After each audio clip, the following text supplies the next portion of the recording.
All right. Thanks, everyone, for being here. My name's Ami Badani. I'm the Chief Marketing Officer at ARM.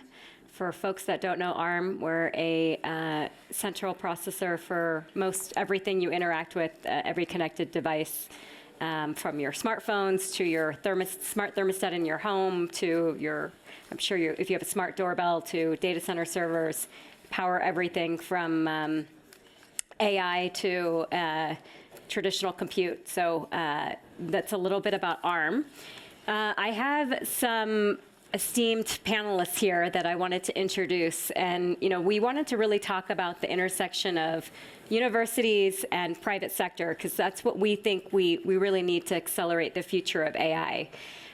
We recently put out, or are putting out, a AI barometer survey where we surveyed approximately thousands of people, global leaders across the world, and about 80% of them have started to apply AI in some form or fashion in their companies. And so it's quite remarkable, just over the last several years, post-ChatGPT, how advanced AI has become in terms of applicability. So we'll talk a lot about some of the research that the panelists are doing and applicability of AI. But let me introduce the panelists. So we have Farnam, who's the president of Carnegie Mellon University. I was actually impressed with the amount of women you have in your engineering program. 3 times the national average is what I learned. Right. And then we have Kohei from Keio University, and your university is one of the pioneers in quantum computing, so we'll talk a little bit about that. And then we have Eric from, I'm gonna get it right, Mohamed bin Zayed University of AI, which, for folks that don't know, it was a university created in 2019, the first AI university in the world. So excited to have all 3 of you guys. Would love for you guys to do your own introductions. So Farnam, why don't we start with you? Sure, happy to be. Well, first of all, thank you to ARM, and thanks to you for hosting this panel. It's good to be with you, and it's good to be with my 2 good friends and collaborators to engage in this panel. Yeah, great.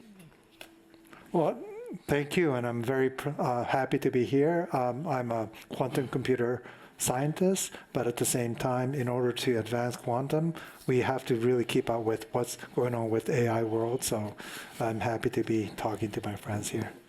Yeah, I also want to thank ARM, for having me in this distinguished panel, and I'm very humbled to be sitting alongside with my good friend Farnam. He has been a mentor, of me for many years. I had a good fortune to learn a lot from my experience from Carnegie Mellon in creating this new university. Great. Yeah, as I learned, the 3 of you guys are good friends. So it's a small world. That's why. It's a small world, as I've learned.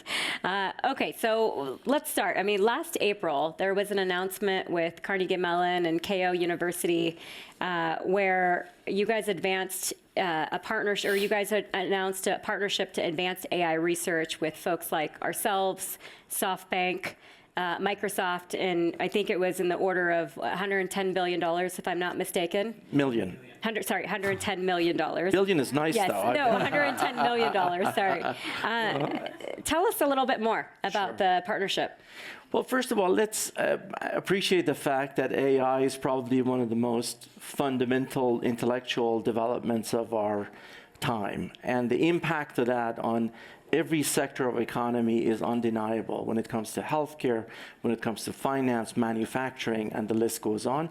And certainly, it has an impact on education. I know we'll talk about that. So AI isn't just a tool in our technological arsenal, but a catalyst for potential transformative change.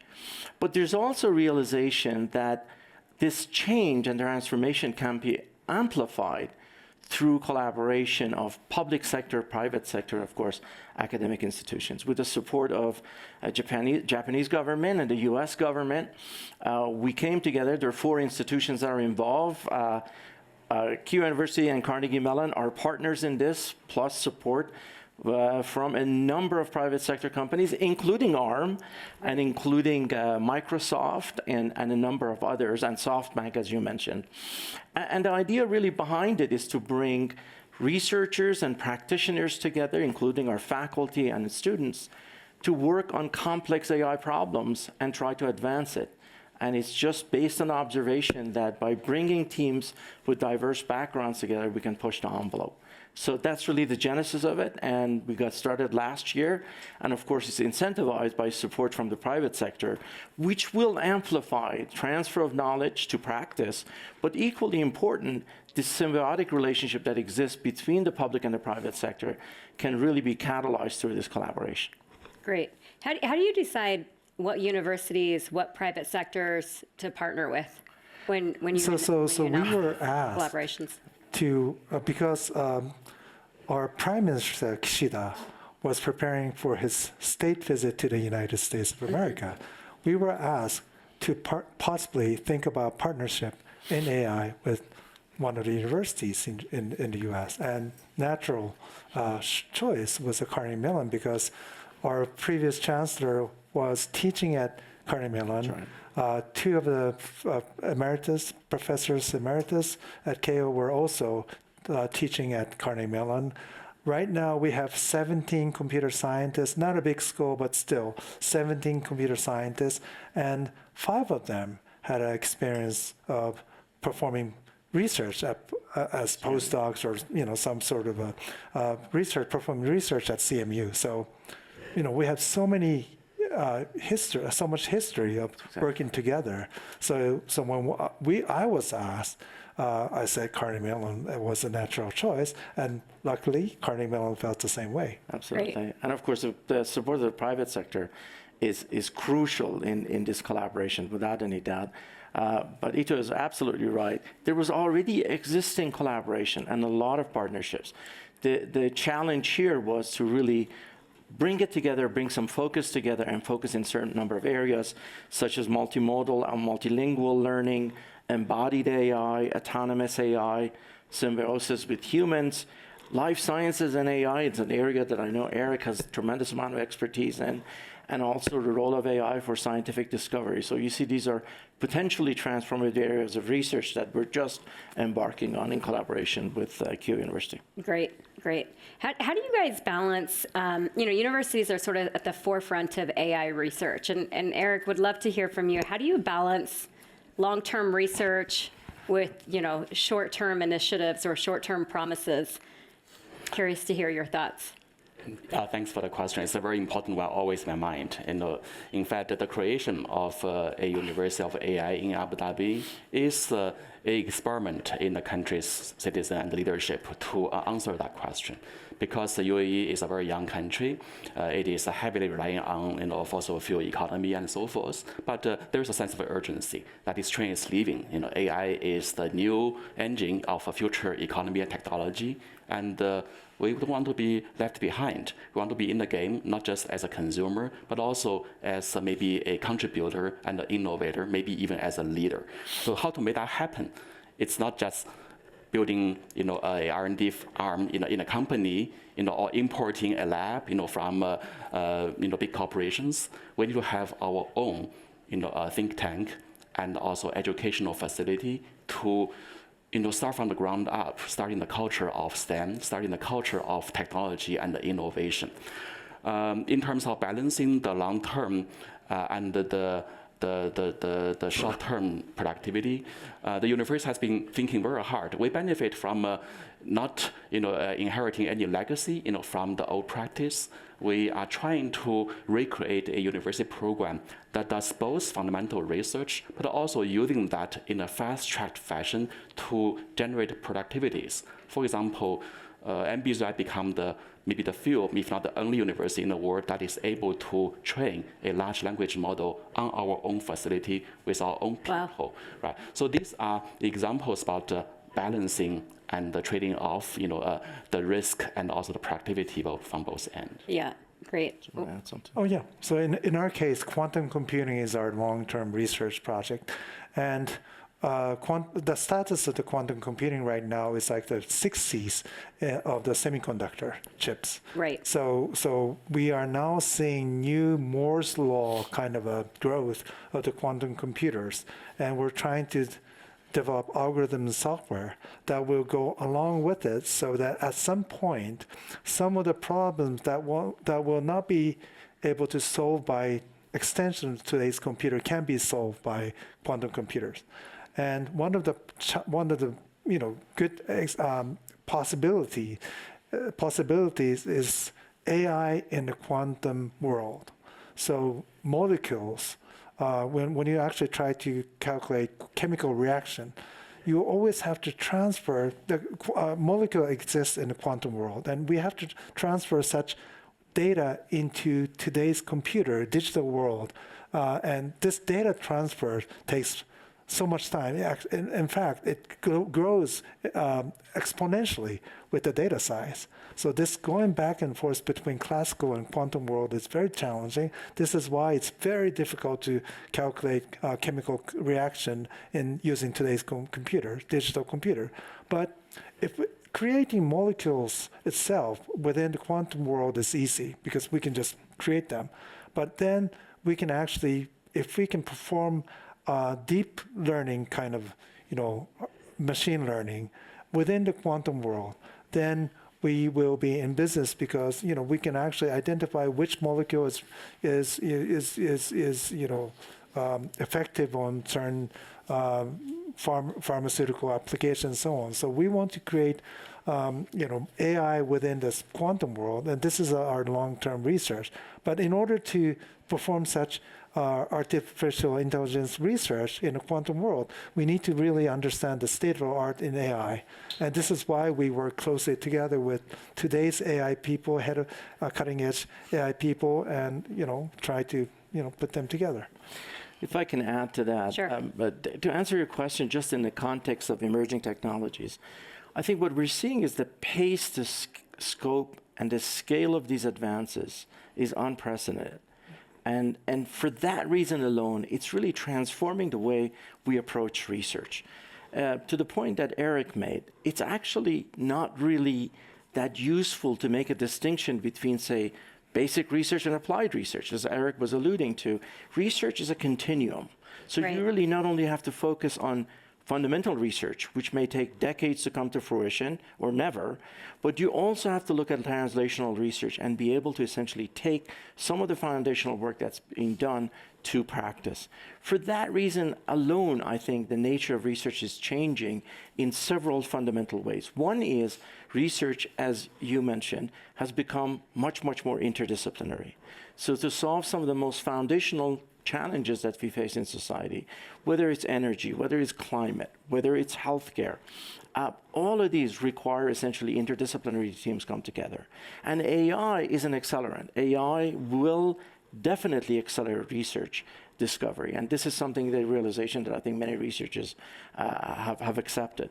The second, I think, important factor is beyond interdisciplinary research is we have to recognize that partnership with the private sector and ability essentially to translate research is going to be extremely important because the pace, the scope, and scale is so rapid that we need to recognize that, in fact, this the inherent relationship that exists between the technologies that may be essentially applicable in the private sector today versus the research has to be really explored. For that reason, I think that changes.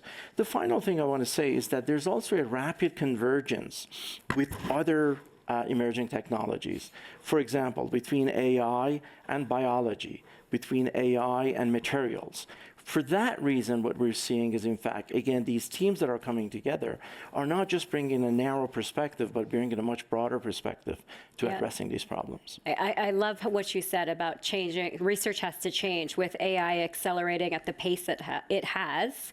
In order to sort of continue to accelerate, you really need to change how research is done. And I know at ARM, we have a university program, and we collaborate with many different universities, Carnegie Mellon included. And my former employer, actually at NVIDIA, we did the same thing. And we realized how important it was to collaborate with universities, because that's where a lot of the cutting edge advancements come from, is a lot of the universities. So that collaboration between universities and private sector is really critically important for us in terms of how we advance the future. I think that's spot on. And I think looking down in the next few years, I think we're going to actually see even more changes in the way universities, or I should say the private sector, interacts and works with the universities. Yeah. And that's all for good. That's actually positive, including a number of policy issues that have to be tackled with respect to AI and emerging technologies. So that really does require the private sector and the universities and the governments to come together, work on some of these issues. Yeah. Great. So back on quantum computing. So obviously, Keio's been at the tip of the spear in terms of all the advancements with quantum computing. At CES a couple weeks ago, NVIDIA recently discussed how we're at least a decade away from seeing some of these practical applications of quantum computing. Are you seeing it the same way? Are there things we can do to advance that? So we started IBM Quantum Hub in 2018. So we became the first IBM network hub on quantum already 7 years ago. And the first IBM quantum computer chip that we tested could not do anything, even a one-gate operation. Wow. 7 years ago. But that was a newborn chip. And after 2 months later, the next chip were able to perform only one gate with one qubit.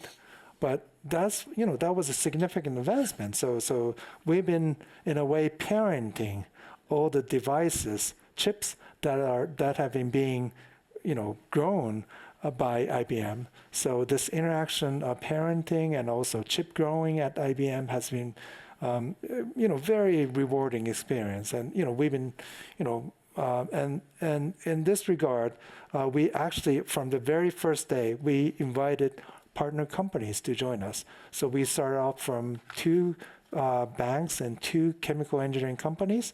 And of course, when they first saw the performance of their first chip, they were devastated, because chip couldn't do anything. But then after that, we've been witnessing the growth of the chip, and then with this, people start to feel confident that there is a future. But companies leave when there's no future. Right. So unlike the government project, so we've been fortunate to have very nice collaboration because they send us. They send their best employees or scientists full-time to Keio University. So we all work together. And even number of banks work together and publish papers together. So that is very new. And then now we have 9 companies joining us, and 0 company left us. So in the sense that computer scientifically, it is very difficult to rigorously predict when quantum computer will exceed today's computer, in which year and which problem and so on. But at least those companies who are working with us feel confident or comfortable that there is a future, so that they stay with us. Yeah, that's great. Eric, back to you. So you've obviously done a lot of research in the world of AI models being applied to things like biology. And you've been a big advocate of open source frameworks. I'm curious, there's a lot of debate about open source versus closed source models. What's your view? Do you believe that we need to have open frameworks to advance the state of AI? Look at Linux, right? I think, I would say 90%, if not more, including Apple's operating system, is built on the inspiration, the structure, and design from Linux. Open source, is not just a strategy. It is a philosophy. It is how scientists carry out their work, now extending to the computing industry and also the research area. So I think it is essential to recognize the importance of not just open source, but really open knowledge, open your process, so that we form community to jointly look at interesting, challenging, and even sometimes risky problems together, because that's the best way to prevent risk and to also mitigate the risk. I also want to add that people thought right now AI is taking over the world, and we are there already to consume the AI results. I want to add that, in fact, it's just the beginning of a whole revolution. There are a lot of areas that is not yet touched upon by AI, or maybe not touched upon by AI or computing deeply. Taking biology as an example, you may heard that the drug design is everybody's talking about, but drug design only occupies maybe less than 5 or 10% of the whole workflow. And what's the remaining is about trial and the experiments and the validations. And even efficiencies in And that's a problem because if you look at, for example, in chip design, how much time is spent on actually the trial and how much effort is spent on the design and the manufacturing. There's a different equation there. Some fields like biology actually still live in the good age. They still use the same method from antiquity, try and error, try your luck, and stir up a few cells and so forth. There's a huge opportunity for AI compute to disrupt that status quo. You can imagine, just like what you just said, the role of quantum, in AI computing. AI itself can be the new math, for many scientific research to allow all possibilities to be computed and simulated in a scale that has never happened before, right? So I think as a university, we have the freedom and also the responsibility to also do something different from industry and enterprises, because the role of the university is to learn and also to do knowledge creation. So I think, again, that goes back to your comment on the open source. We want to create, a new culture and a new, maybe mechanism that is compatible, with the amount of revolution and the speed of revolution that we are facing now. Yeah. So, go ahead. I was going to build on something that Eric said about scientific discovery and the potential for AI to accelerate scientific discovery. At Carnegie Mellon, we're experimenting with something called automated science. Just imagine a laboratory that exists, that it's not sitting next to a faculty member or graduate students, where a lot of the wet lab experiments can actually happen remotely and in an automated fashion. So like a virtual factory of sorts. Exactly. In the same way that we can think about software moving in the cloud, think of the laboratory, the wet labs that you do experiments in biology and chemistry and material science, can be someplace such that it has hundreds of instruments and it's accessible to a broad group of scientists, not only potentially at Carnegie Mellon, but at other institutions. And now here's the deal. When you make that available and you can automate that, you can gain significant amount of efficiency in the scientific discovery process. Now, if you bring AI into the picture and you bring machine learning into the equation, what it really does is the potential is there. And we've shown this in a number of cases. The potential is there to actually accelerate that by pruning the search space of essentially different experimentation that have to continue. Interesting. This could truly turn the scientific discovery process on its head and accelerate in levels that we've never seen before. Yeah. And of course, the direct impact of that is going to be in a number of areas, including life sciences and health sciences that Eric alluded to. So there's been a lot of talk, I know, at WEF and other forums about 2025 being the year of practicality of AI. We're going to actually see practical applications and use cases of AI.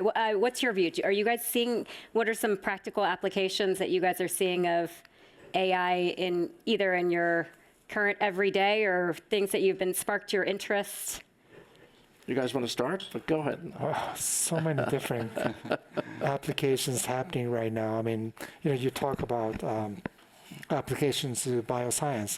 Our medical school has strong research program on microbiome, and each one of us carry 1 kilogram of microbiome by average. It's an external entity, and we have tens of trillions of those microbiome, and people think that believe that this is understanding of microbiome within our body is one of the keys for the longevity.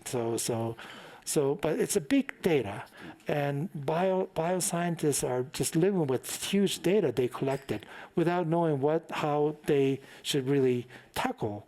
But now they're working with our AI scientists, and they're suddenly discovering all these things, new sciences. And of course, then AI scientists look at their process of collecting data, and just like Farnam said, they could just immediately propose that, hey, you can automate this in this way, so that you can really speed up, collecting data and so on. So this kind of a collaboration or discussion is just, is transformative. Yeah.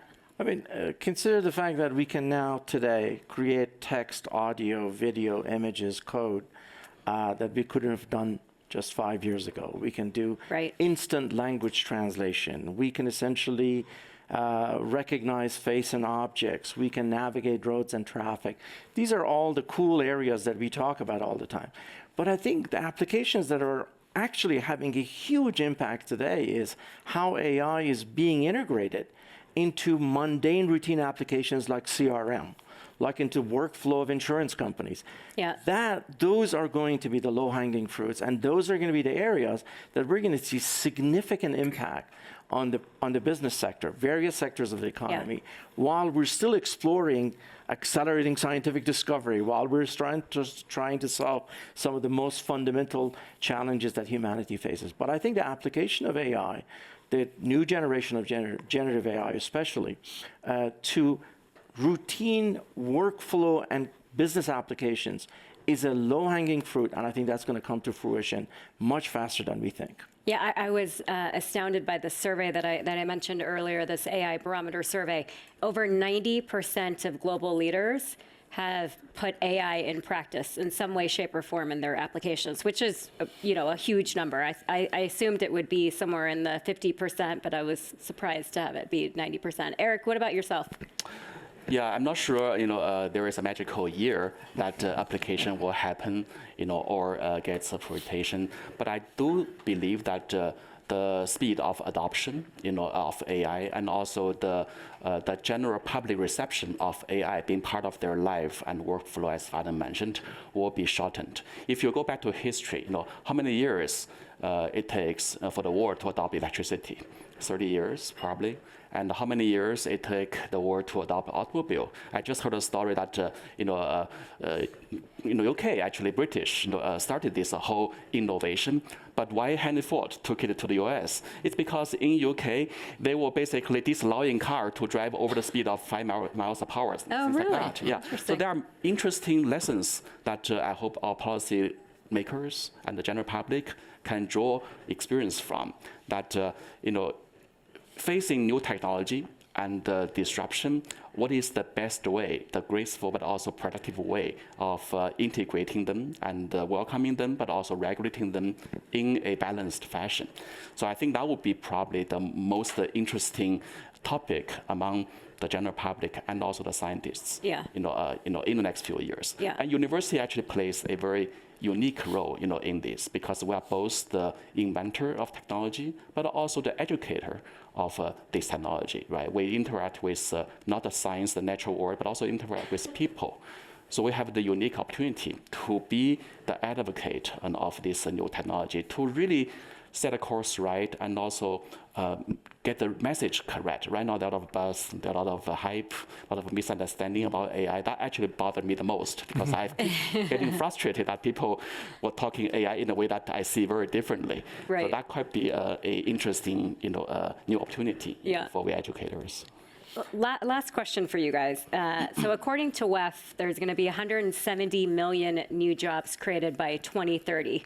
I think we can probably all agree a lot of those will be in some form or fashion, whether you apply it to those jobs or whether they'll be integral in terms of the new job creation. What are you guys doing to prepare your students for sort of this world going forward? Quite a bit, as it turns out. So a couple of thoughts on this. We are actually reimagining curriculum. Not only the issue of what do we teach our students when it comes to foundational AI, but also looking at other disciplines and looking at a curriculum and see how AI is going to impact that. Case in point, our College of Engineering, for example, at Carnegie Mellon, recently launched a series of masters in AI and engineering. Application of AI to civil engineering, mechanical engineering, robotics, and so on and so on. So that's a new way of thinking about curriculum and how we approach it. The second the second point that I want to make is that I think we need to recognize that everything has become interdisciplinary. Right. So, as I mentioned, and a number of others alluded to this, is that to solve these massive problems we have in society, we need to approach it with an interdisciplinary lens. For that reason, not only we need to teach students who have disciplinary expertise, but equally important, they can connect to other disciplines. That has become more important than ever before. The final thing I want to say is the role of technology itself in transforming education. And often people talk about, if you're my age, every 10 years somebody comes in with a new technology and says, it revolutionizes education. So 30 years ago, maybe it was laptop. And then if you give every kid a laptop, education will be transformed. Then it was the internet. If you give everybody connectivity, well, it has had an effect. And in fact, 10 years ago, it was MOOCs. People thought MOOCs will essentially transform education. The truth is that these technologies help. But fundamentally, the question is, how can technology improve the learning outcomes? That's really at the heart of it. Yeah. And I think today, what we're looking at is the role of AI and role of data and computation in improving learning outcome for our students. The way to really think about it is that there's tons of data that shows that if a student has a tutor, if you give each student a tutor, it improves learning outcomes. Yep. So the question is, can we use technology, can we use AI to make education to be much more personalized, much more adaptive, and geared toward the progress that the students make? So it's not only bringing technology to improving learning outcomes, but you actually have to change the curriculum, such that as the student's studying it, the underlying system is monitoring it, constantly evaluating what the student is learning, and using that to, in fact, change the curriculum. Yep. What the student is learning as it makes progress. Yeah. So ultimately, what we're going to give students, whether it's K through 12 or higher ed, their own tutor when it comes to learning. I think that is sort of the dream about education. That's what we aspire to. Personalized education. Absolutely. Yeah. And much more adaptive. Yeah. So just in general, students are much better than professors in adapting new technology, especially for AI tools. Right.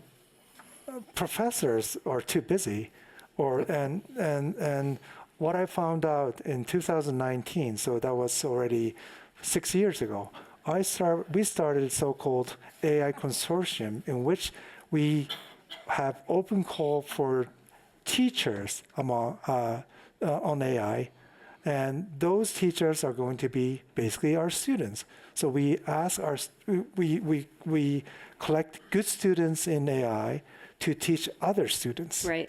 That's great. And that's been going on for the past 6 years. And now, with the emergence of Gen AI, they're now teaching faculty members. Wow. And, faculty members, put out all these homeworks. And sometimes they point out that, your homework is somewhat useless because our new tools can actually do this in 5 minutes or whatever, right? Yeah. So it's this kind of a new interaction between students and faculty members. We found it very useful. Of course, sometimes it's intimidating to some of the professors because they really have to change the way they teach, right? And they don't want to hear that their way of teaching is becoming old-fashioned, but just to tell them the truth.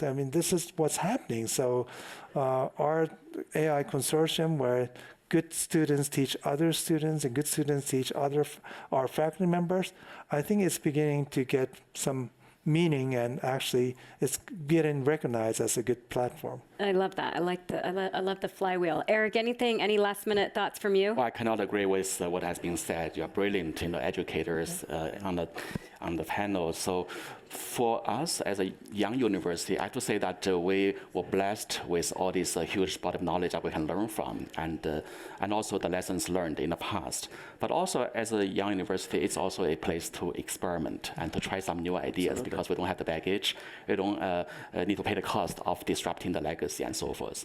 One thing that comes to my mind is, in addition to focusing on the effect of learning, how to make learning better and personalized, but also to rethink about what to teach. if you look at education, hundreds of years ago, calligraphy is something to teach, very important for people to advance their career. And then in my age, we were taught how to break the square root of 2 and something like that. And now probably very few kids need to learn that. Right. So the body of knowledge are becoming more and more accessible to a common citizen. Do they need to spend the amount of time they did before to learn that, or learn something new in terms of how to sit on those knowledge that is at your fingertips and become more productive? This is something I've been thinking with also my colleagues and also the consumers. Who are the consumers? Well, the people who hire students into their workflow. They are the consumers of the university. And I often find that the students from the university still need to take 1 year or 2 to kind of become fit for an enterprise environment or in a government environment.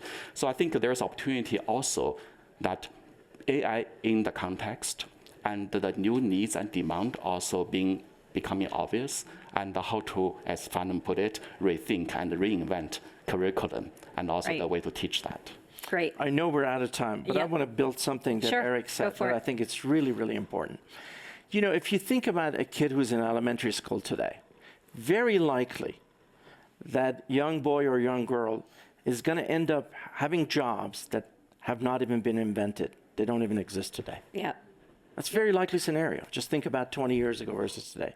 In fact, Harvard Business Review did a study that said half-life of skill is now less than 5 years. For university presidents, it's the same, by the way. I was going to say this. I heard about this. Yeah. But in the tech fields, actually, it's dipped to as low as 2.5 years. So the point that Eric was making is so important, is that it's not about just teaching students a particular skills. We should teach them some skills, of course, but really, it's much more foundational. We need to teach them how to learn.